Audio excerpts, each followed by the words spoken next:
क्या आपको पता है कि बुध ग्रह, जो सूरज के सबसे करीब है, वहां पहुंचना प्लूटो जैसे दूर ग्रहों से भी ज्यादा मुश्किल है? यह सुनकर शायद आप चौंक गए होंगे, लेकिन जब आप इसके पीछे की वजह जानेंगे तो आपको समझ आएगा कि क्यों बुध को सौरमंडल का सबसे जटिल ग्रह माना जाता है। अब तक हम मंगल, शुक्र और यहां तक कि सौरमंडल के बाहर तक भी मिशन भेज चुके हैं, लेकिन फिर भी बुध तक पहुंचने में हम इतनी मुश्किलों का सामना क्यों कर रहे हैं? क्या कुछ ऐसी बाधाएं हैं जो इसे असंभव बनाती हैं? और अगर हम इस चुनौती को पार करते हैं तो बुध से हमें क्या नई जानकारी मिल सकती है? इन सभी सवालों के जवाब जानने के लिए वीडियो के आखिर तक बने रहिए।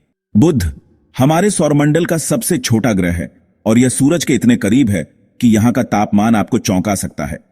अगर आप सोच रहे हैं कि इसका एक साल बहुत छोटा होगा, तो आपको जानकर हैरानी होगी कि बुध पर एक साल केवल 88 दिन का होता है, लेकिन इसका एक दिन, जी हां, एक दिन 176 दिनों के बराबर है। क्या आप सोच सकते हैं ऐसा कैसे संभव है? यही नहीं, यहां के तापमान में भी इतनी भयंकर कड़ी चुनौतियां हैं कि अगर आप यहां एक दिन भी गुजारें तो पूरी तरह से जल सकते हैं, क्योंकि दिन के समय तापमान 430 डिग्री सेल्सियस तक पहुंच जाता है, वहीं रात के समय -180 डिग्री सेल्सियस तक गिर सकता है। अगर आपको लगता है कि यह सुनकर आप हैरान हैं, तो आप अकेले नहीं हैं। बुध पर जाने का ख्याल भी एक बड़ा साहसिक कदम है, और यही कारण है कि इतने करीब होते हुए भी इंसानियत ने इसके बारे में इतनी कम जानकारी हासिल की है। बुध तक पहुंचने की कोशिश करना सौरमंडल के सबसे कठिन मिशनों में से एक है, और इसका कारण है उसकी नजदीकी, सूरज के गुरुत्वाकर्षण की ताकत और तापमान की गंभीर चुनौती। सूरज की गुरुत्वाकर्षण शक्ति इतनी अधिक है कि कोई भी अंतरिक्ष यान जो बुध की ओर बढ़ता है, उसे अपनी गति को कम करने के लिए बहुत सावधानी से दिशा बदलनी पड़ती है, अन्यथा सूरज उसे अपनी ओर खींच सकता है। और फिर तापमान की बात करें तो यहां पर कोई भी उपकरण गर्मी और ठंड को सहन करने के लिए तैयार नहीं होते, जो इस ग्रह पर इतनी हद तक होते हैं। आप कल्पना कर सकते हैं कि इस सारी जानकारी के बावजूद बुध पर मिशन भेजना किसी भी स्पेसक्राफ्ट के लिए आसान नहीं था। हम पहले ही सोच सकते हैं कि क्यों यहां पर जीवन या साधारण मिशन भेजना काफी चुनौतीपूर्ण होगा। अब तक बुध पर भेजे गए मिशन काफी सीमित रहे हैं, लेकिन वे हमें जो जानकारी दे गए वह बहुत ही महत्वपूर्ण थी। पहला महत्वपूर्ण मिशन था मारिनर 10, जो 1974 में नासा द्वारा भेजा गया था। मारिनर 10 ने बुध की कक्षा में प्रवेश किया और सूरज के गुरुत्वाकर्षण का फायदा उठाकर अपनी गति बढ़ाई, जिससे यह बुध के कुछ हिस्सों की तस्वीरें भेज पाया। हालांकि यह मिशन अधूरा रह गया क्योंकि इसके पास केवल 700 तस्वीरें भेजने का समय था और मिशन की सीमाएं इस ग्रह तक सीमित रही। इसके बाद एक और मिशन था मैसेंजर, जिसे 2004 में लॉन्च किया गया था। यह मिशन बुध के बारे में हमारी समझ को पूरी तरह से बदलने वाला था। मैसेंजर ने बुध की सतह का 100% मैप तैयार किया और यह पता चला कि बुध पर कुछ स्थलों में पानी की बर्फ भी हो सकती है, कुछ गड्ढों में जहां सूरज की रोशनी नहीं पहुंचती। इसने यह भी साबित किया कि बुध का चुंबकीय क्षेत्र कुछ हद तक सक्रिय है, जो पहले किसी ने नहीं सोचा था। लेकिन अंत में इसे भी ईंधन खत्म होने के कारण बुध के सतह पर क्रैश करना पड़ा। इन मिशनों से हमें बहुत कुछ सीखने को मिला, लेकिन साथ ही यह भी पता चला कि बुध पर जाने के लिए और भी चुनौतियां हैं जिनका हल निकालना जरूरी है। अब इन सभी असफलताओं और मुश्किलों के बावजूद मानवता हार मानने वाली नहीं है। बेपी कोलंबो, जो 2018 में लॉन्च किया गया, वह अब तक का सबसे उन्नत और महत्वाकांक्षी मिशन है। यह यूरोपीय और जापानी अंतरिक्ष एजेंसियों का एक संयुक्त मिशन है और इसका उद्देश्य बुध के रहस्यों को और अधिक गहरे तरीके से समझना है।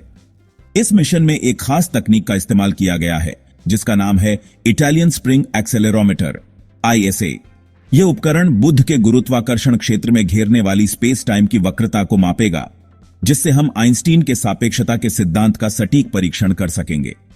इस मिशन का उद्देश्य केवल बुध को समझना नहीं है, बल्कि यह भी समझना है कि हमारा सौरमंडल कैसे उत्पन्न हुआ और हमारे ग्रहों की संरचना किस प्रकार से विकसित हुई। लेकिन सिर्फ वैज्ञानिक उत्सुकता के अलावा बुध का अध्ययन करने के और भी महत्वपूर्ण कारण हैं। बुध, जो सौरमंडल का सबसे छोटा ग्रह है, वह हमें सौरमंडल की उत्पत्ति और उसके इतिहास के बारे में महत्वपूर्ण जानकारी प्रदान कर सकता है। यह हमें पृथ्वी जैसे ग्रहों के विकास और उनके संरचनाओं की तुलना करने में मदद करेगा। इसी तरह बुध की चुंबकीय शक्ति और उसके कमजोर मैग्नेटिक फील्ड से हम यह जान सकते हैं कि पृथ्वी का मैग्नेटिक फील्ड कैसे बना और इसके महत्व को बेहतर समझ सकते हैं।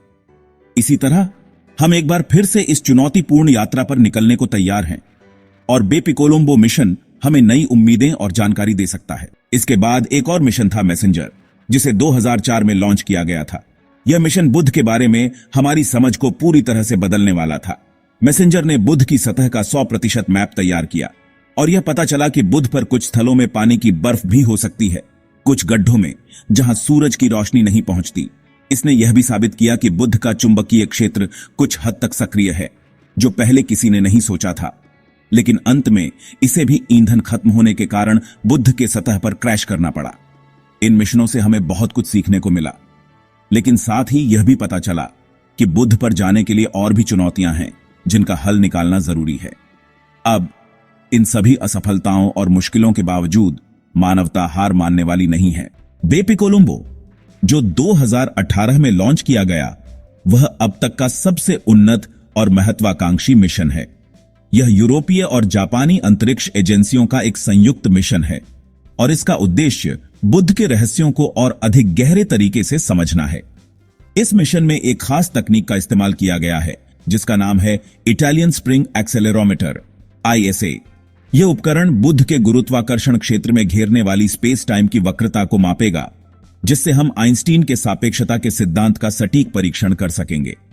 इस मिशन का उद्देश्य केवल बुध को समझना नहीं है, बल्कि यह भी समझना है कि हमारा सौर मंडल कैसे उत्पन्न हुआ और हमारे ग्रहों की संरचना किस प्रकार से विकसित हुई।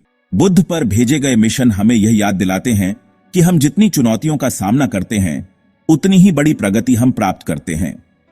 अगर इस वीडियो ने आपके अंदर भी बुध और अंतरिक्ष के बारे में जिज्ञासा पैदा की है, तो कृपया इसे लाइक और शेयर करें ताकि और लोग भी इन रोमांचक यात्राओं के बारे में जान सकें। और हां, अगर आप ऐसे और वीडियो चाहते हैं तो चैनल को सब्सक्राइब करना ना भूलें। हम जल्द ही एक और अंतरिक्ष मिशन के बारे में चर्चा करेंगे, तो बने रहिए हमारे साथ। जिज्ञासु रहिए, सीखते रहिए और हमेशा बढ़ते रहिए। मिलते हैं अगले वीडियो में। जय हिंद।